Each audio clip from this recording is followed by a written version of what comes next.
Hi and welcome back to Simply Pilates. This is Stephanie and we're going to get back on the Pilates Power Gym Pro today, and we're going to do some abdominals and a little bit of upper body. Just wanted to show you a few more things that you can do while playing on the Pilates Power Gym. Okay, so I have my resistance cords at a 3 and a 2. So that's some pretty heavy resistance. So while we start this, you can always loosen it, put a little bit less resistance on it. We're gonna go into our hundreds. Great way to start any routine when you're doing Pilates. It fires everything up. They call it the internal shower. All the inside of your body gets prepared for what lay ahead, whatever it is that your exercise is gonna be. So I'm gonna lay back in my carriage.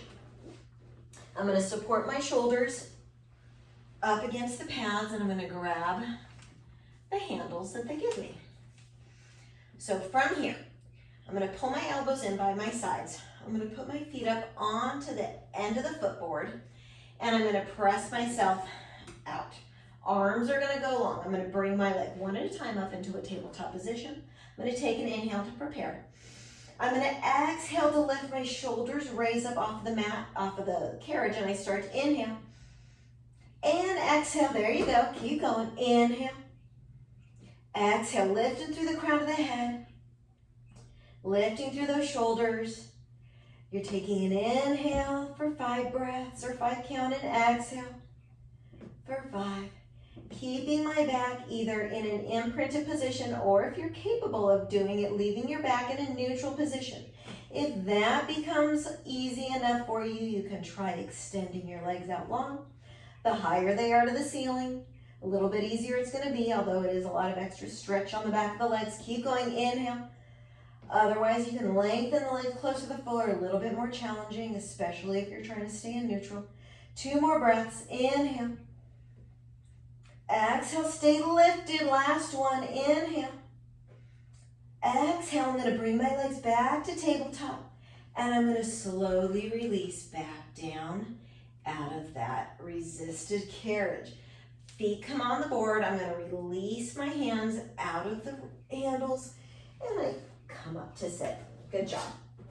All right, next thing I'm going to be doing, I'm going to be doing some serving our platter. So facing this direction, I'm going to release a little bit of this resistance, only because this is upper body alone. So I scoot back as far as I can into where these shoulder pads are. Legs go out long in front of me, okay? If your legs are longer, you might start back already with a little bit more of a pull, so your legs have some length. Elbows stay in by my side, and my palms face the ceiling. I posture up, collarbone wide. Inhale, and I exhale, serving the platter out in front, and I pull back. Elbows are nice and controlled, driving in and out along the same line. Hands do not lift or lower out of this forward range. Again, if this is too much resistance for you, you can always stop, lower the resistance, and then come right back into the move. So I want you to go so slow that as you feel the carriage return, you don't feel it clunk. We don't want that. We want it to stay controlled back. And you return just before that moment that it makes a connection, and then you push back again, remembering to breathe. So shoulders stay down out of ears, collarbone wide, crown of the head lifted, keeping chin in neutral spine. Again, staying lifted through. If you want, flex those feet. You'll get lots more extension through the back of the legs. We have 2 more. I exhale. Inhale, 1 more. Exhale. And inhale. Very good. Releasing. I'm going to now spin around. I'm going to go into the position where my hands are going to be on the footboard and my feet go behind where my shoulder pads are. Pressing my feet into this. I'm lengthening the body out long, so I want to find myself nice extension here. Crown of the head's lifted, shoulders are slid down my back. I'm gazing forward.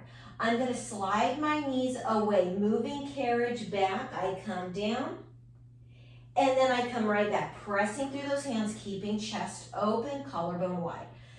Pulling in, slight tuck of the pelvis. If you feel that your back is loading and you can't hold a neutral spine, all you have to do is slightly tuck that pelvis in. It goes into more of an imprinted spine. I continue. So I slide opening up from underneath those arms, and then with control, I slide that carriage back, going deep into the abdominals. Low abdominals are working here. Can you feel the lift now as you add on to this through the pelvic floor? As you're sliding back, try to hold that pelvic floor engagement and all the way back to the top, finding your breath. We have 3 more. Inhale. And exhale to lift, really pressing through those hands. I'm not even gripping onto the floor, onto this spring pad here. I'm just using the heels of my hands to press through, trying to keep as much length through those wrists so I'm not gripping so hard that my wrists are taking some extra burden. All right, so we've done that. We're moving on to a mermaid stretch. So we're actually going to go into a side lying stretch position. Hand is going to go long, other arm goes long, palm faces forward. Leg that is closest to the board, where my hand is going to be underneath, and then top leg is going to go long. You're finding a nice postured position. So find yourself, anchor down through both sits bones, pull in abdominals, slide shoulders down, chest is open. Take an inhale. On the exhale, I'm pushing away with the hand. I go long on my reach, pulling through that spine long, and then I return, keeping shoulders down. I go again, reaching long, and then I come back. So I'm trying to control the resistance of that board back and forth. At no point does it get out of control. I'm managing it.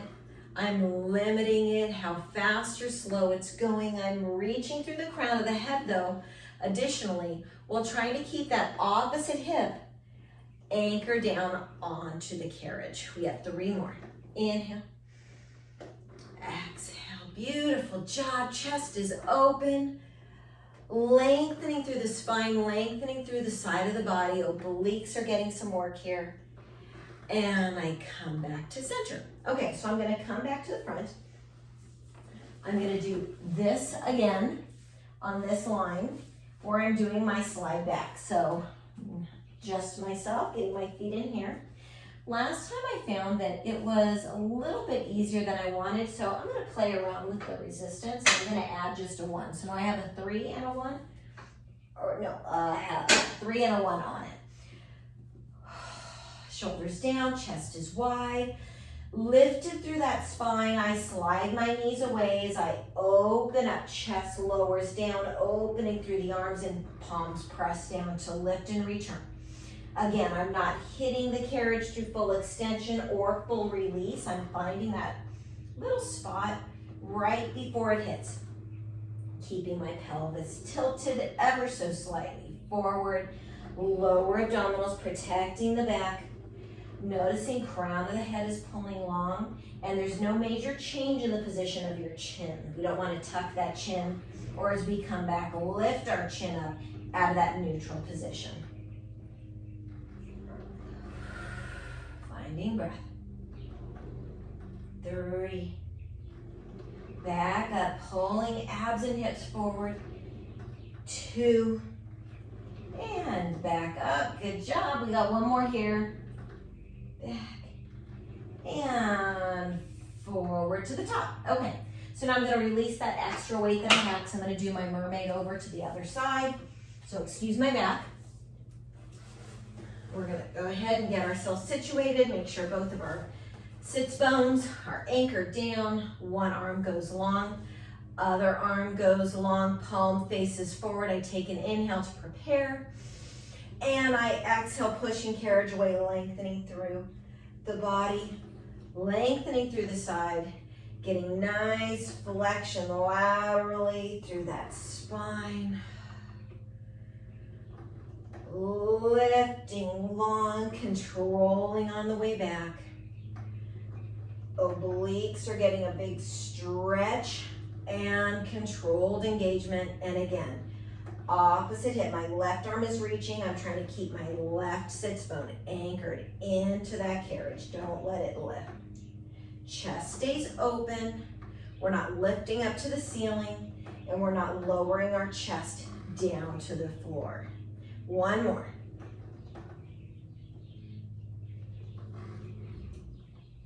And back. Whew, excellent. Okay. One more thing we're going to do while we're facing the side before we turn the other direction. We're going to go back into that seated position again, kind of how we were in that mermaid sit. We're going to grab onto our handles.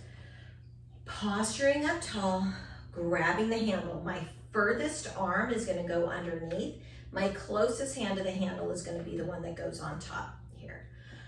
Posturing up, shoulders down, collarbone wide. I twist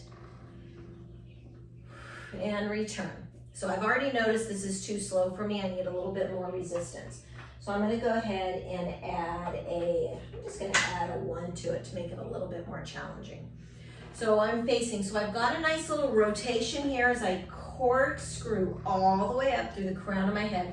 My spine is lifting as I twist, but I'm not leaning from one side to the other. It's just a rotation through the upper body from one side to the next. Again, big oblique work, getting to pull that to the side. Transverse abs that are connecting the front to the back are working. And I'm trying to keep my hands approximately at chest level, trying to keep elbows up, but shoulders down, right? Exhale on the twist. Inhale, return, connecting those abs. And one more, and we go to the other side. Good job. I'm going to release, letting go. Remember, we only held on to one of the handles for that. I'm going to twist around.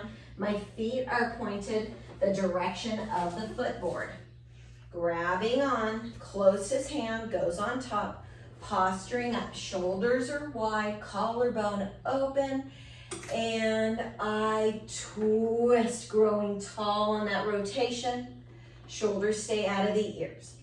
And I twist and return. Inhale and exhale.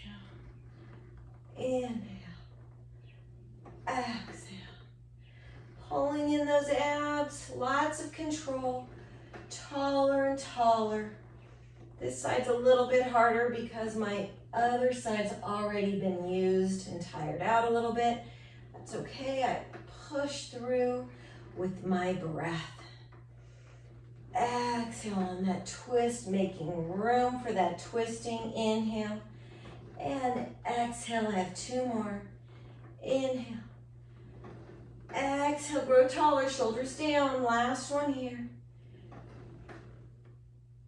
And release slowly the carriage. Great job. Okay, so now I'm going to face the other direction. So legs are going to go long in between the shoulder pad section. I will be grabbing onto these.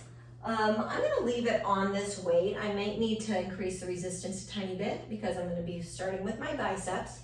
So we're going to be doing a bicep curl. So we're curling, palms facing the ceiling, and then I lower down. Again, I'm not feeling anything clicking or hitting or engaging at the other end as far as the carriage. So I don't want to go so far that I feel it hit, and I don't want to release so far that I feel it hit, okay? We're keeping it right in that sweet little spot in between. Trying to keep elbows in by the sides, palms stay facing forward, collarbone stays wide and open. 3, and 2, and 1. Lots of control as you release. You can always add on more of these movements. I'm just trying to really introduce you to it. So I'm going to release this out of my 1. I'm just going to leave it on my 2 as I go into a seated row. So elbows now go out, palms face down. I leave hands up at chest level, posture up, and I row elbows back, feeling the muscles behind my back, pulling towards one another, lengthening open, and then going back again. finding your breath while you're pulling. Shoulders again are staying lifted but out of the ears. Lots of length through the front part of your body. So collarbones wide, chest is working, back of the arms are working, back is working. Also in the meantime, core is working. I'm trying to stay here in this lifted position as I slide forward and back. So what I mean by that is as you release, we're not hunching the back and we're not leaning back in any way. We want to make sure that our spine stays in the exact same spot throughout this move. 4 more. And 3. And 2. And 1. All right, last thing we're gonna be doing, working on our triceps.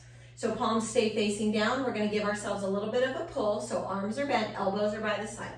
We lengthen arms straight, hands come to floor, and they only come back to this 90-degree angle. I press down again, and I release.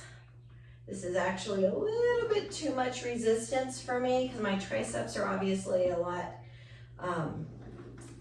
and they're not quite as strong as the biceps. They're just not as big of muscles. They don't build up as big without a lot more effort. But I'm gonna stay in it because my form, I'm able to still keep up with my form, so I'm not afraid of a little bit of a challenge to really wear these out. If you feel that your body formation is taking a dive, release, lower your resistance, and then jump right back in. We're gonna do 4 more. So again, I'm posturing up, collarbone wide. And 3. Inhale. Exhale. Remember, elbows stay by the sides, hands only come up to 90-degree at the elbow. Last one. And I return. And we're done with today's workout. So upper body, abdominals, cores and your abs were working throughout all of those movements, but we got a little bit of arms also. So upper body, hope you enjoyed it.